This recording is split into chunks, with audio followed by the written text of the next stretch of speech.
नमस्कार, मैं हूं संजय शर्मा। आप देख रहे हैं 4 PM न्यूज नेटवर्क। ये गजब अजब गजब केवल उत्तर प्रदेश में हो सकता है। योगी आदित्यनाथ बिल लाए और प्रदेश अध्यक्ष कहते हैं बीजेपी का नहीं नहीं ये बिल गलत है, पकड़ो अपना सब, नहीं पास कराएंगे हम। मुख्यमंत्री और प्रदेश अध्यक्ष की ऐसी नायाब लड़ाई सिर्फ उत्तर प्रदेश में हो सकती है। हम अभय द्विवेदी से पूछेंगे, रोज शो करते हैं उनके संग, जाने माने पत्रकार हैं, एबीपी पे आप देखते हैं, बहुत अच्छी किताबें लिखी है, बहुत अच्छी बात करते हैं। हम उनसे पूछेंगे राहुल गांधी के घर ईडी पहुंचेगी या नहीं पहुंचेगी, पहुंचेगी तो क्या रिजल्ट होगा, नहीं पहुंचेगी तो क्या माना जाएगा मोदी जी डर गए हैं, ईडी सीबीआई के हथियार बेमतलब हो गए हैं, कोई डर नहीं रहा है। और हम उनसे पूछेंगे कि हरियाणा और महाराष्ट्र में सीन क्या चल रहा है। बहुत सारी रोचक बातें हैं, आपका इंतजार रहेगा राय का। चैनल को ज्वाइन कीजिएगा, सब्सक्राइब करिएगा। चलते हैं अभय द्विवेदी के पास। 4 PM न्यूज नेटवर्क में स्वागत है अभय द्विवेदी आपका। बहुत बहुत बढ़िया बढ़िया घटना हो रही है और राहुल गांधी ने कहा कि मेरे को पता है कि ईडी मेरे घर छापा मारने की तैयारी कर रही है, स्वागत है चाय नाश्ता और बिस्कुट मेरी तरफ से। उसमें बवाल मच गया और ईडी जो है मुझे लगता है गलत पता उसने तलाश कर लिया और राहुल गांधी की जगह उत्तर प्रदेश में आ गई। बाबू सिंह कुशवाहा के घर पर ठिकानों पे गई ईडी और वहां बुलडोजर उल्डोजर लेके गई। और बाबू सिंह कुशवाहा वो ही है जो जौनपुर से उन्होंने बीजेपी के बहुत कद्दावर कृपा शंकर सिंह, जिन पे इनकम टैक्स के, ईडी के, धोखाधड़ी के जाने कितने मुकदमे थे, लेकिन वो बीजेपी की वॉशिंग मशीन में गए और साफ हो गए। वॉशिंग मशीन में साफ हो गए, मोदी जी को फूल का गुलदस्ता दिया, बीजेपी में शामिल हो गए और बीजेपी में शामिल होकर जौनपुर से चुनाव लड़ गए। लेकिन बाबू सिंह कुशवाहा ने उनको हरा दिया और बाद में अखिलेश ने उनको समाजवादी पार्टी का उपनेता बना दिया सदन में, तो उनके यहाँ ईडी पहुंच गई। बड़ा सवाल यह है कि क्या राहुल गांधी ने ये सुर्खियां बटोरने के लिए कहा या वास्तव में ईडी घेरना चाहती है राहुल गांधी को। महाराष्ट्र और हरियाणा के चुनाव से पहले मोदी जी की रणनीति है कि सीधा राहुल गांधी को ही घेरे में ले लिया जाए, राहुल गांधी को ही भ्रष्ट साबित कर दिया जाए, क्योंकि राहुल गांधी का जो ग्राफ बड़ा है इन दिनों में उससे परेशान है। लगता है कि पूरे घटनाक्रम में आपका क्या मानना है? इसमें सबसे दिलचस्प टिप्पणी इसी विषय पर चर्चा करते हुए एक ऐसे पत्रकार ने की जो अपने आप को राष्ट्रीय स्वयंसेवक संघ का नजदीकी पत्रकार कहता है और इसी रूप में उसको टीवी पर अभी से नहीं मुद्दतों से पेश भी किया जाता है। उसका कहना यह है कि भारतीय जनता पार्टी की सरकार में यह हिम्मत ही नहीं है कि वो सोनिया गांधी और राहुल गांधी पर हाथ डाल सके। उसके बाद में एक अन्य पत्रकार ने ये कहा कि भाई आप ये बताइए कि ये जो रॉबर्ट वाड्रा के खिलाफ जो 4-5 साल पहले ईडी ने जो मुकदमा किया था, रॉबर्ट वाड्रा को अपने यहाँ बुलाकर पूछताछ की थी, उस वक्त तो दावा ये किया जा रहा था कि जो रॉबर्ट वाड्रा के खिलाफ गवाह है ईडी का, ईडी रॉबर्ट वाड्रा को और उसको दोनों को आमने सामने बैठ के बात करवाएगी और उसी में रॉबर्ट वाड्रा जो है वो सारी बातें उगल लेंगे और वो छुपा नहीं पाएंगे और आज रॉबर्ट वाड्रा को जेल भेज दिया जाएगा। इस बात को 5 साल से ज्यादा हो चुके हैं। तो पूरे इस वक्त सार्वजनिक विमर्श क्या है? सार्वजनिक विमर्श ये है, वो सार्वजनिक विमर्श भारतीय जनता पार्टी के समर्थकों और उससे हमदर्दी रखने वालों के बीच का विमर्श बता रहा हूं मैं, उनके आलोचकों का नहीं बता रहा हूं। उनका मानना यह है कि इस सरकार के पास ये हिम्मत ही नहीं है कि वो राहुल गांधी और सोनिया गांधी के ऊपर हाथ डाल सके। गांधी परिवार के किसी भी व्यक्ति, चाहे भले ही रॉबर्ट वाड्रा क्यों ना हो, प्रियंका गांधी क्यों ना हो, उसके ऊपर हाथ डाल सके। दिक्कत की बात यह है कि जो मुकदमे कायम कर रखे हैं उन मुकदमों को वापस नहीं ले सकते, वरना मेरी नाक कट जाएगी। तो सारी चीजें हवा में लटकी हुई हैं। अच्छा, अब आप इससे अंदाज लगाइए कि ये सरकार है किस हालत में। जिस वक्त ईडी, इनकम टैक्स और सीबीआई की कार्रवाइयां चल रही थी, चुनाव के दौरान भी चल रही थी, आपको तो पता ही, चुनाव के दौरान भी चल रही थी और उस पर अदालत में विपक्ष गया भी था। हम सब लोगों ने भी उसकी आलोचना की थी, चुनाव आयोग से भी कहा गया था कि ये सब आप मत होने दीजिए।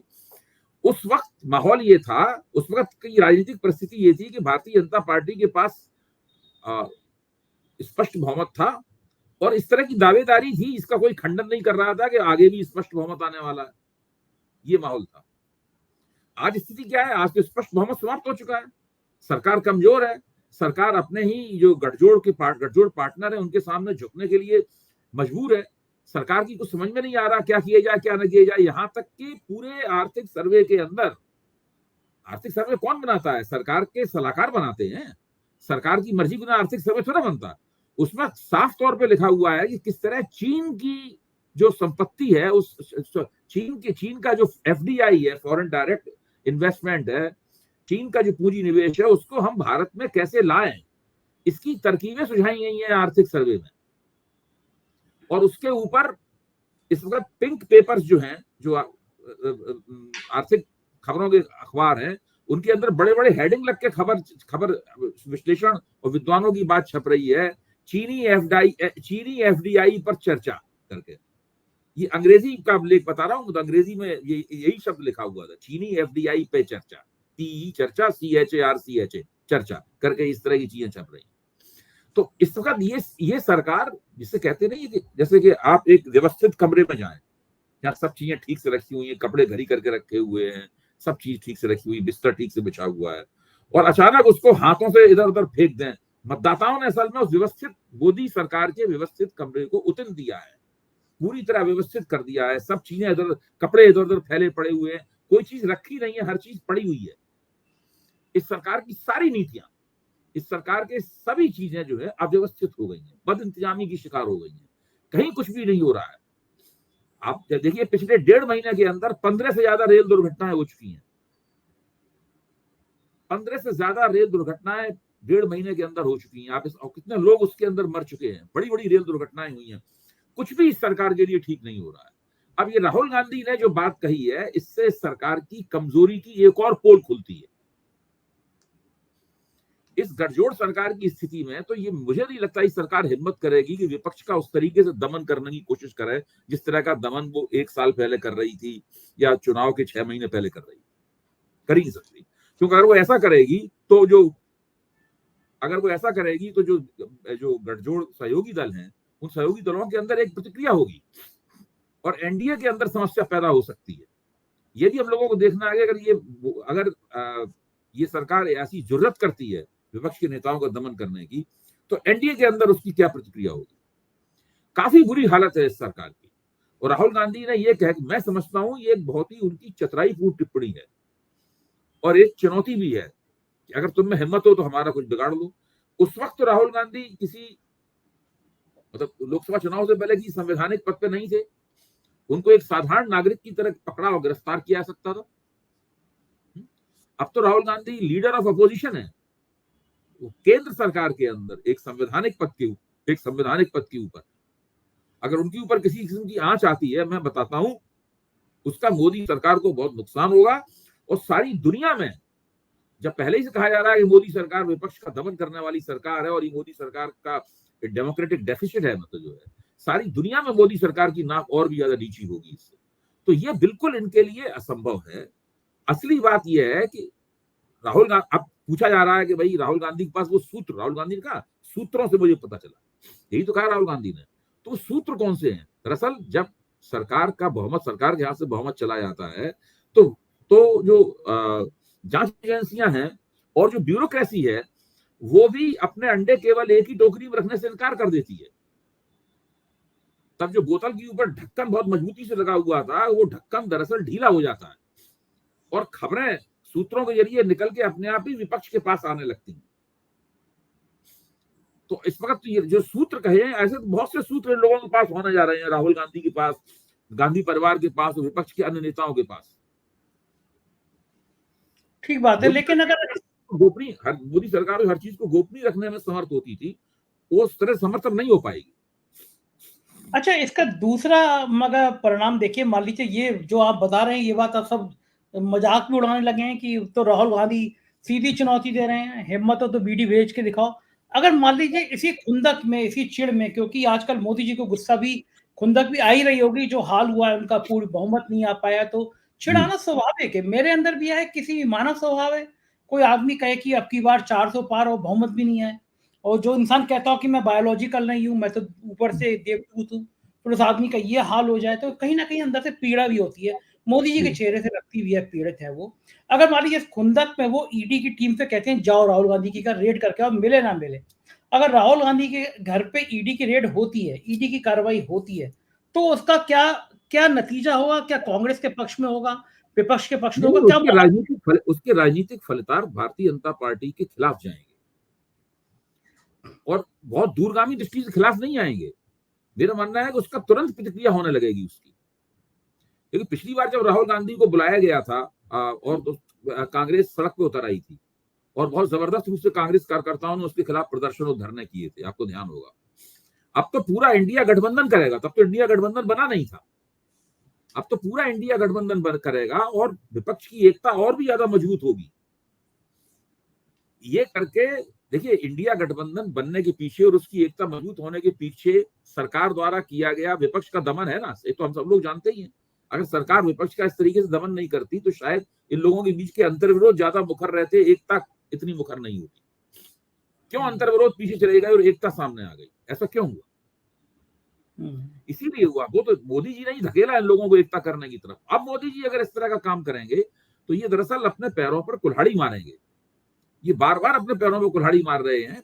पैर थोड़ा सा कट भी चुका है, 63 सीटें कम हो चुकी हैं इनकी। अब की बार बहुत जोर से कुल्हाड़ी मारेंगे तो पैर का एक हिस्सा और कट जाएगा, इनका बहुत नुकसान होगा। और सबसे बड़ी बात यह है कि अंतरराष्ट्रीय स्तर में, देखिए मैं इस बात को जानबूझ के कह रहा हूं, ये बात अब केवल देश के अंदर तक सीमित नहीं रह गई है। अंतरराष्ट्रीय स्तर पर जो दूसरे बड़े पूंजीवादी लोकतांत्रिक देश हैं, वो देश भी इस बात को उठाना शुरू कर देंगे अंतरराष्ट्रीय मंचों के ऊपर कि ये भारत में क्या हो रहा है, और इनके लिए जवाब देना मुश्किल हो जाएगा। पहले से ही इनके ऊपर सवालिया निशान है, तो और सवालिया निशान और बढ़ जाएंगे। भाई भारत एक लोकतंत्र है, भारत एक निरंकुशता नहीं है। अगर भारत को एक सेमी डेमोक्रेट, अभी तक तो भारत को कुछ रेटिंग एजेंसियों ने सेमी डेमोक्रेटिक कैटेगरी में, मोदी जी ने पिछले 5-6 साल में जो हरकतें की थी उससे भारत डेमोक्रेटिक कैटेगरी से सेमी डेमोक्रेटिक कैटेगरी में चला गया था। इसके बाद में भारत सेमी ऑटोक्रेटिक कैटेगरी में आ जाएगा, उसमें मुश्किल हो जाएगा। बिल्कुल ठीक कह रहे हैं आप, लेकिन एक बीच में मोदी जी तो हर जगह कील कांटे दुरुस्त करना चाह रहे हैं। मेरे को जानकारी मिली कि एक बहुत बड़ी प्लानिंग है कि बीजू जनता दल के और जगन की पार्टी के जितने राज्यसभा सांसद हैं उनसे इस्तीफा दिलाए जाएं। मोदी जी चाहते हैं कि राज्यसभा में भी बहुमत पूरा मिल जाए। कल हमने देखा पटनायक साहब के पार्टी के एमपी ने एक इस्तीफा दे दिया, बीजेपी में शामिल हो गई। और ये कोई पहली बार नहीं है, जो मोदी जी के संग क्षेत्रीय पार्टी आई उसका अस्तित्व खत्म सही हो गया, कुछ ही लोग बचे हैं। तो ये जो स्ट्रेटेजी है कि एक तरह से पटनायक की पार्टी के राज्यसभा सदस्यों से इस्तीफा दिलाओ, फिर जगन की पार्टी के राज्यसभा सदस्यों से इस्तीफा दिलाओ, फिर बीजेपी में शामिल करो, ये स्ट्रेटेजी क्या कामयाब होगी? और कैसा राज्यसभा में बहुमत क्यों चाहते हैं? कोई बड़ा प्लान है क्या कि लोकसभा और राज्यसभा जब लोकसभा में आपके पास बहुमत नहीं है तो राज्यसभा में बहुमत प्राप्त करके आप क्या तीर मार लेंगे? आपका लोकसभा ही में बहुमत नहीं है। सहयोगी दलों के साथ तो है ही ना बहुमत लोकसभा में। सहयोगी दलों के साथ ये है, लेकिन सहयोगी दल किसी भी ऐसी बात के ऊपर जो कि मुश्किल तलब बातचीत हो, जिसमें दिक्कत हो, उसमें अब जरूरी नहीं कि समर्थन करने के लिए तैयार हो। सहयोगी दल कहेंगे भाई हमसे पूछ के तो आपने फलाना प्रस्ताव रखा नहीं। देखिए, जो गठजोड़ सरकार होती है उसमें पता नहीं कब किस बात के ऊपर विरोध शुरू हो जाए, कब किस बात पर आपत्तियां शुरू हो जाए। आप टेकन फॉर ग्रांटेड नहीं ले सकते किसी भी अपने पार्टनर को। वो पार्टनर तो एक भले ही न्यूनतम कार्यक्रम आपका घोषित ना हो, लेकिन दिमाग में तो रहता ही है एक न्यूनतम कार्यक्रम कि भाई इस तरह की बात के ऊपर हम नहीं करेंगे। अगर तेलुगु देशम के घोषणा पत्र में कोई बात लिखी हुई है, मोदी जी की केंद्र सरकार के, एनडीए की केंद्र सरकार के किसी कदम से तेलुगु देशम के घोषणा पत्र में लिखी हुई किसी बात के ऊपर आंच आती है तो वो उसका समर्थन नहीं करेंगे। आप सोचिए, अगर मोदी जी अगर ये प्रस्ताव लाते हैं कि जातिगत जनगणना नहीं होनी चाहिए तो जनता दल यूनाइटेड क्या करेगा? वो तो जनता दल यूनाइटेड का समर्थन करेगा? नहीं करेगा, वो उसके खिलाफ खड़ा हो जाएगा। वो तो करवा चुका है जातिगत जनगणना, सुप्रीम कोर्ट में मुकदमा लड़ रहा है वो तो ये सब नहीं है। अब देखिए, सारी चीजें मोदी जी के हाथ में नहीं है। मोदी जी को आजकल जो सलाहें दी जा रही हैं वो भी बहुत उल जलूल किस्म की हैं। इनके लिए बहुत मुश्किल, जिस तरह अनुराग ठाकुर के भाषण को उन्होंने ट्वीट किया है और उसकी तारीफें की हैं, वो इस बात का सबसे बड़ा सबूत है कि इन लोगों का रणनीतिक मानस जो था, जो पहले बहुत ही आपको शार्प लगता था, मतलब बहुत कुशाग्र लगते थे इस सवाल के ऊपर, वो गड़बड़ा गया है। अब वो बात नहीं रही है। आप देखिए उत्तर प्रदेश की परिस्थिति को जिस तरीके से हैंडल कर रहे हैं, उत्तर प्रदेश की परिस्थिति पे आप गौर कीजिए। जिस तरह उत्तर प्रदेश का जो भारतीय जनता पार्टी के अंदर जो उत्पात मचा हुआ है, गदर मचा हुआ है, उसको जो हैंडल कर रहे हैं, उसी से आप अंदाजा लगा लीजिए कि कौन सी अकलमंदी का परिचय दे रहे हैं।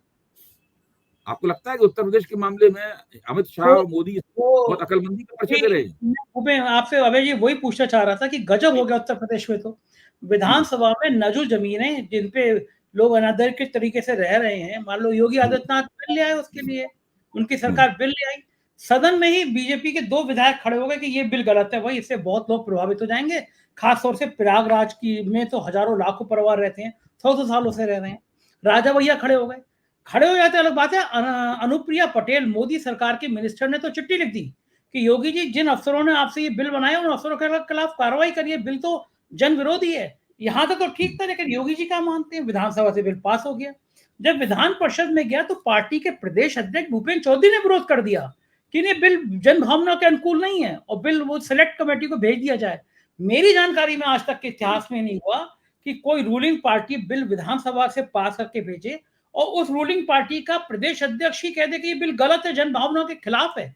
मतलब ये तो सीधा सीधा अब तक का सीधा अटैक है योगी बनाम भूपेन्द्र चौधरी में। तो अब जंग यहां तक आ गई है कि विधानसभा के बिल को वो रिजेक्ट करा देंगे। अब और क्या होना बाकी बचा है यूपी में। अच्छा, इससे ये भी लगता है कि जो मुख्यमंत्री महोदय हैं ये भी बहुत रणनीति कुशल नहीं है। भाई राजा भैया तो उन्हीं के आदमी है। अब सही बात है। हाँ, भाई भूपेन्द्र चौधरी मान लीजिए फिरोदी खेमे के आदमी है। भूपेन्द्र चौधरी ने तो मान लीजिए नई बात ही सिलेक्ट कमेटी में भिजवा दिया उसको, लेकिन राजा भैया तो भूपेन्द्र चौधरी नहीं है। राजा भैया तो सीधे सीधे इन्हीं के हैं। वो भी इसका विरोध कर रहे हैं। इसका मतलब बिल्कुल गलत इनको राय दी गई और ये बेकार नहीं गलत राय के ऊपर अड़े हुए हैं। देखिए, मुझे तो लगता है कि इस वक्त भारतीय जनता पार्टी में कोई भी किसी को नहीं पता है कि उसका हित क्या है, अहित क्या है। सब उल्टी सीधी हरकतें कर रहे हैं। ये बहुत किसी पार्टी के लिए एक काफी बुरे दिन होते हैं इस तरह के, जब पार्टी में अव्यवस्था फैली हुई हो और किसी को ना पता हो कि सही नीति और रणनीति क्या है। इस वक्त ये लोग इस समस्या के शिकार हैं। अभी देखिए, चीन के सवाल में, इसका मैंने अभी जिक्र किया था, चीनी फॉरेन डायरेक्ट इन्वेस्टमेंट का सवाल जो है ये एक बहुत बड़ा मुद्दा बनेगा, छोटा मोटा मुद्दा नहीं बनेगा। पीयूष गोयल ने इसका खंडन करना पड़ा। पीयूष गोयल को हम चीन से कोई एफडीआई नहीं मंगा रहे, लेकिन जब उसके ऊपर बाकायदा आपके आर्थिक सर्वे में लिखा हुआ है और उसमें चर्चा की जा रही है और उसको बहस शुरू हो गई है, तो आप कब तक इससे बचेंगे। आर्थिक सर्वे में कोई जिस चीज को सरकार देश विरोधी मानती है आर्थिक सर्वे में वो लिख दिया जाएगा। ठीक बात है। जिन अर्थशास्त्रियों ने उस बात को लिख दिया है उनका क्या किया, उनको आपने क्या सजा दी, क्या जवाब तलब किया उनसे। ये तमाम बातें पूछने वाली बातें हैं भाई। ये काफी मुश्किल स्थिति में है ये लोग। इनकी कुछ भी समझ में नहीं आ रहा है कि अपना काम हम किस तरीके से करें। अभी तो ये भी सुना गया है, मैं इस बात का पता लगाने की कोशिश कर रहा हूं कि राष्ट्रीय स्वयंसेवक संघ की एक बैठक में काफी राष्ट्रीय स्वयंसेवक संघ ने इन लोगों को लताड़ा और काफी ये लोग सब भौचक्के होकर सुनते रहे कि इतनी डांट तो कभी नहीं पड़ी थी। अबे जी, हमने परसों प्रोग्राम किया था, नागपुर से राजीव रंजन जी आते हैं, सीनियर जर्नलिस्ट हैं, तो उनके संग मैंने प्रोग्राम किया। तो राजीव रंजन ने खुलासा किया ये कि एक बैठक हुई, उसमें संघ ने साफ साफ कह दिया कि हमने आपको दिया था, सब कुछ सौंपा था। इसका मतलब ये नहीं हुआ कि आप इस स्थिति के बाद आप ही तय करेंगे कि नंबर 1 के बाद नंबर 2 कौन रहेगा, 3 कौन रहेगा, 4 कौन रहेगा। ये हालात अब नहीं चलने वाले हैं। उसके बाद ही गडकरी ने चिट्ठी लिखी वित्त मंत्री को। आप बताइए कि गडकरी की चिट्ठी जो आई है वित्त मंत्री को कि साहब ये मेडिकल इंश्योरेंस पे आपको नहीं लेना चाहिए जीएसटी, ये जो विरोध कर रहे थे विपक्ष अब पार्टी का मिनिस्टर ही लिख रहा है वित्त मंत्री को चिट्ठी। जी हाँ। देखिए, भाजपा के अंदर से कई जगह विरोध के स्वर उठने लगे हैं और जब उन स्वरों को दबाने की कोशिश की जाती है तो वो लोग मानने से इनकार कर देते हैं। मसलन आप देखिए कि जो गौरव गोगोई हैं, गौरव गोगोई की जब जीत हुई तो उस जीत को भाजपा के 2 विधायकों ने उनको जीत की बधाई दी। हेमंत विश्व शर्मा ने उनसे कहा कि आप जीत की बधाई वापस लीजिए। उन लोगों ने हेमंत विश्व शर्मा की बात मानने से मना कर दिया। हेमंत विश्व शर्मा उनको कुछ भी नहीं कर पाए। इस तरह की बहुत सी घटनाएं हो रही हैं भाजपा के अंदर। अब जैसे अनुप्रिया पटेल ने पत्र लिखा, ये दूसरा पत्र है उनका योगी जी के खिलाफ। हाँ। अब योगी जी ने एक कदम बढ़िया उठाया, मतलब अपने हित में, बढ़िया क्या अपने हित में उठाया कि पार्टी के अंदर जो घमासान चल रहा है उसमें थोड़ा बहुत उनका झंडा बुलंद हो। सही कह रहे हैं सर, यूपी में तो बहुत हंगामा ही चल रहा है कि आप सही कह रहे हैं कि भूपेन्द्र चौधरी विरोध कर रहे हैं, अनुप्रिया कर रही हैं, अफसरों ने फंसाया। तो ये फसाद कब तक चलेगा उत्तर प्रदेश में और कब तक ये लड़ाइयां रहेंगी? जब तक वो आदित्यनाथ को हटाने में कामयाब नहीं हो जाते। इसमें उनको समय लग रहा है। देखिए, मैं यहाँ दिल्ली में जब पत्रकारों से बात करता हूँ जिन्हें यूपी की राजनीति की समझ है, तो वो कहते हैं कि आदित्यनाथ को हटाना इनके लिए बहुत मुश्किल बात है, शायद ये हटा ही ना पाए। सही बात है, वो भी मेरा कम नहीं मानना है है हिंदुत्व। मेरा मानना है कि इनके लिए मुश्किल बात है, इनको आदित्यनाथ को हटाने से नुकसान होगा और ये जल्दी से जल्दी हटाना चाहते हैं उनको, उसकी पूरा फैसला इन्होंने कर लिया है। लेकिन अब दिक्कत की बात ये तय नहीं कर पा रहे उनकी जगह बनाएंगे किसको। मेरे ख्याल से तो जिस दिन ये इनको सही व्यक्ति प्राप्त हो गया मुख्यमंत्री पद के लिए, उस दिन ये आदित्यनाथ जी को हटा देंगे, चाहे कुछ हो जाए। और जो नुकसान वगैरह होगा, अभी लोग विधानसभा चुनाव में काफी दिन है, उस बीच में उस नुकसान की भरपाई करने की ये लोग तरह तरह से कोशिश करेंगे, क्योंकि नुकसान की भरपाई भी की जा सकती है, ऐसी बात नहीं है। अब जैसे कि मान लीजिए आप आदित्यनाथ जी को हटाते हैं, किसी राजपूत को उप मुख्यमंत्री बना देते हैं या कुछ करते हैं, तो उसकी कुछ तो कुछ भरपाई करने की कोशिश करेंगे। लेकिन जब तक ये आदित्यनाथ जी को हटा नहीं देते, तब तक उत्तर प्रदेश में इसी प्रकार का घमासान चलता रहेगा और भारतीय जनता पार्टी की छवि में गिरावट होती रहेगी, मोदी जी अच्छा की छवि में गिरावट होती रहेगी और भाजपा की छवि में गिरावट होती रहेगी। अच्छा, आदित्यनाथ भी कम नहीं है, उन्होंने भी टीम अपनी बनानी शुरू कर दी। जैसे कुर्मियों के नेता के रूप में उन्होंने स्वतंत्र देव को प्रमोट करना शुरू किया। स्वतंत्र देव जो हैं वो योगी आदित्यनाथ के बड़े करीबी माने जाते हैं। ठाकुरों के रूप में उन्होंने दयाशंकर सिंह आजकल उनके बड़े करीबी हैं। सेकंड ठाकुर लाइन उन्होंने दयाशंकर सिंह की बढ़ा दी। इसी तरह ब्राह्मणों में उनको लगता है कि ब्रजेश पाठक विरोध करेंगे, तो युवा मोर्चे का अध्यक्ष है एमएलसी प्रांशु द्विवेदी। आजकल प्रांशु उनके लिए बड़ी बैटिंग कर रहे हैं, ब्राह्मणों के में जगह जगह मैसेज कर रहे हैं। तो इस तरह की टीम उन्होंने बनानी शुरू कर दी, वही ठाकुर, कुर्मी, ब्राह्मण। तो योगी आदित्यनाथ भी धीरे धीरे विधायकों से भी मिल रहे हैं, विधायकों से बातचीत कर रहे हैं। तो ये जो दोनों तरफ से लॉबिंग हो रही है अपनी अपनी की, एक खेमा जो है वो योगी आदित्यनाथ के विरोध में, केशव मौर्य उसकी कमान संभाले हुए हैं, योगी जी अपने संग विधायकों की लड़ गए। क्या बीजेपी में कहीं ऐसा ना हो कि एक दिन 50 विधायक इधर और 150 विधायक उधर टाइप का सीन बन जाए? कुछ भी सीन हो सकता है, देखिए भद्दी से भद्दी स्थिति बन सकती है और योगी जी को ये पता है कहीं ना कहीं कि उनको हटाया जाएगा, अंततः देर सवेर हो सकती है। इसके लिए उन्होंने हिंदू युवा वाहिनी को दोबारा पुनर्जीवित करने की प्रक्रिया भी शुरू कर दी है। जब मैं ऐसी यहाँ से खबर है। जाता हूँ नोएडा की तरफ, एबीपी चैनल के दफ्तर की तरफ जाता हूँ, तो रास्ते में मुझे अभी हाल ही में हिंदू युवा वाहिनी के बहुत सारे बोर्ड दिखने लगे। उस अच्छा बोर्ड में स्थानीय संयोजक का चेहरा होता है और साथ में योगी जी का चेहरा होता है। अच्छा, बल्कि लाइन मैंने बनने शुरू हो गई। बिल्कुल 2017 में जब इनको मैंने ध्यान से देखा, तो हमने कहा अच्छा ये तो दोबारा शुरू हो गया। ये मुख्यमंत्री जब नहीं रहेंगे तब क्या किस किस जरिए राजनीति करेंगे, उसके लिए पुराने संगठन को जिलाना दोबारा जरूरी है। अमित शाह के दबाव में संगठन को भंग किया गया था। 2017 में जब मुख्यमंत्री बनने की हो गई, इन्हीं को बनाया जाएगा, तो अमित शाह ने कहा कि पहले हिंदू युवा वाहिनी भंग कीजिए, तब इन्होंने भंग की। उसके बाद में फिर इनको मुख्यमंत्री बनाया गया। अब चूंकि मुख्यमंत्री पद से हटने की नौबत आ गई है, तो उन्होंने उसको दोबारा जीवित कर दिया है। मेरे ख्याल से गोरखपुर से खबर मंगवाइए, वहां भी शुरू हो गया होगा ये। हाँ नहीं, वहां अभी चर्चा में आई अभी थी। ये और कांवड़ यात्रा के नाम पे हो रहा है, अभी तो ये कांवड़ यात्रा के नाम पर हो रहा है, लेकिन कांवड़ यात्रा के नाम पर अगर उस संगठन के नाम से हो रहा है, तो इसका मतलब ये है कि संगठन आगे भी चलेगा। अच्छा, वो जो है बात बिल्कुल सही कह रहे हैं, क्योंकि यहाँ भी इस तरह की चर्चा चल रही है। और योगी जी ने तो हाउस में भी कहा कि मुझे कोई प्रतिष्ठा यहाँ कमाने नहीं आया हूँ, प्रतिष्ठा कमाता मैं गोरखपुर में मठ में बैठ के प्रतिष्ठा कमा लेता। यानी उन्होंने हाउस में भी भाषण देते समय इशारा कर दिया कि अगर मुझे प्रतिष्ठा लेनी होती तो मैं मठ से बैठ के ले सकता था। अब असली खेल तो है सीधा सीधा यहाँ पे आके सरकार चलाने का। तो जाहिर है कि ये जो खेल है, ये जो इशारे हैं, ये जो बातें हैं, ये दूर तक जाएंगी। और राजनीति में होता भी है, ये ऐसे इशारे दिए जाते हैं और ऐसे इशारे दूर तरफ चलते हैं। नहीं, आप बिल्कुल ठीक कह रहे हैं। योगी जी अपने निजी लोगों से जो बातचीत कर रहे हैं और जो बातचीत छन छन के बाहर आती है, वो यही है कि देखिए हमें अगर मुख्यमंत्री पद से हटा दिया गया तो मेरे पास तो चलाने के लिए एक मठ है, मैं वहां चला जाऊंगा, लेकिन फिर मैं इन दोनों को देखूंगा कि ये गुजरात कब जाते हैं। तो इस तरह की बात उनकी तरफ, हाँ, इस तरह की बात उनकी तरफ से ये की जाती है। और सारा खेल खुला खेल फरक्कावादी हो रहा है। अब इसके अंदर कोई दबी छुपी हुई बात नहीं है। जब पार्टी का जो प्रदेश अध्यक्ष है, कि मुख्यमंत्री द्वारा लाए गए बिल का सदन में विरोध कर देता है और उसको सिलेक्ट कमेटी में भेजने के लिए मजबूर कर देता है, इससे आप अंदाजा लगा सकते हैं कि दरअसल जो कहावत के यहाँ उत्तर प्रदेश में सब कुछ ठीक नहीं है, कि बजाय होना कहावत इस तरह चाहिए, उत्तर प्रदेश में कुछ भी ठीक नहीं है। सही बात सब कुछ ठीक नहीं का मतलब है कुछ कुछ चीजें ठीक है, कुछ चीजें गड़बड़ है। यहाँ उत्तर प्रदेश में तो हर चीज गड़बड़ है। तो ये जो जो ऐलान जंग है, अगर ये हो गया तो महाराष्ट्र और हरियाणा के चुनाव सिर पर हैं। महाराष्ट्र और हरियाणा में क्या होगा, क्या लग रहा है आपको? क्योंकि अगर यहाँ जरा सा भी कुछ गड़बड़ाया तो वहां पे लेने के देने पड़ जाएंगे। नहीं, महाराष्ट्र और हरियाणा में तो पहले से ही भारतीय जनता पार्टी विपक्ष के मुकाबले पीछे है। महाराष्ट्र में जो महाविकास अघाड़ी है वो महायुति के मुकाबले मजबूत है, और वो लोग विधानसभा चुनावों में आज की स्थिति के अंदर तो बिल्कुल विधानसभा चुनाव जीतने की स्थिति में है। हरियाणा में तो बहुत भारतीय जनता पार्टी खराब स्थिति में है, बड़े बड़े विज्ञापन निकाल रहे हैं नसीब सिंह सैनी, महारा हरियाणा करके बड़े बड़े, कितना रुपया खर्च होने लगा है विज्ञापनों पे, एक एक पेज के विज्ञापन आ रहे हैं आजकल अखबारों में महारा हरियाणा कहके। लेकिन अब देखिए क्या होता है, वो परिस्थिति किस तरफ ले जाती है इनको जो।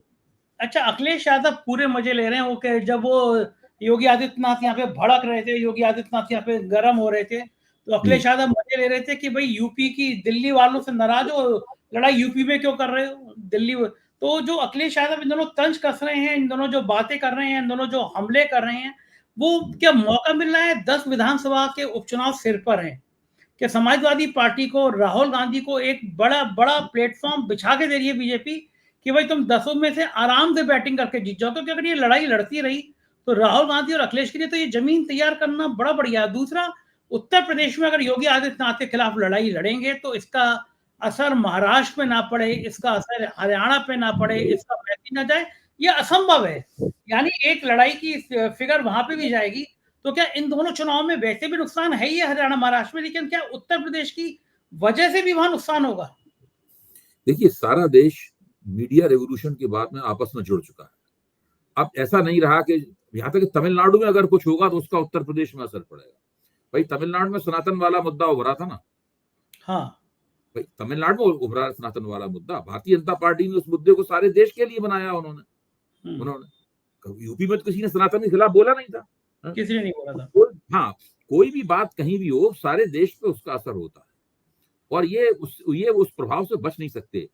उत्तर प्रदेश भारतीय जनता पार्टी के अंदर जो स्थिति है और आला कमान के साथ उसका जो विवाद है, और भाजपा के अंदर भी जो जूतों में दाल बटी जा रही है, इसके अपने विधानसभा में बिल पास हो गया, विधान परिषद में भाजपा अध्यक्ष ने उसको सिलेक्ट कमेटी भिजवा दिया। ऐसी स्थिति में ये लोग कैसे माना जाए कि ये लोग उपचुनाव जीतने की स्थिति में, उपचुनाव जीतने के लिए तो आपको मिलजुल प्रयास करना पड़ेगा। मजे की बात बात बहस हो रही है कि संगठन ऊपर के सरकार ऊपर, जहां पर ये बहस होने लगेगा कि संगठन ऊपर के सरकार ऊपर, वहां पर एकता रहेगी नहीं आपस में। अच्छा, मजे की बात यह है कि केवल बीजेपी के अंदर ही नहीं, सहयोगी दल के जो लोग हैं, राजभर हैं, संजय निषाद हैं, ये लोग भी विरोध कर रहे हैं कि ये नजर बिल गलत है। मतलब ऐसा बिल जो पता था कि आपके बीजेपी के अंदर बगावत हो जाएगी, सहयोगी दल बगावत कर देंगे, तो ऐसे बिल लाने की जल्दी क्या थी? क्यों जल्दबाजी में फैसला लिया गया?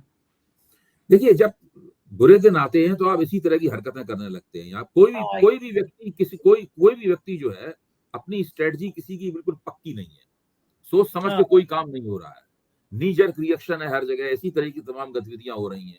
तो ये सब बुरे दिनों की तरफ संकेत कर रही हैं। बिल्कुल ठीक कह रहे हैं। हम लोग नजर बनाए रखेंगे। बहुत बहुत शुक्रिया अभय जी, आपने इतना समय दिया, धन्यवाद, आभार। तो ये थे अभय द्विवेदी जी, और आपको बता रहे थे राजनीति की बेबाक बातचीत। कुछ को यकीन है ये चैनल, ये बात आपको पसंद आई होगी, अपनी राय से जरूर अवगत कराएगा। शुक्रिया, थैंक यू।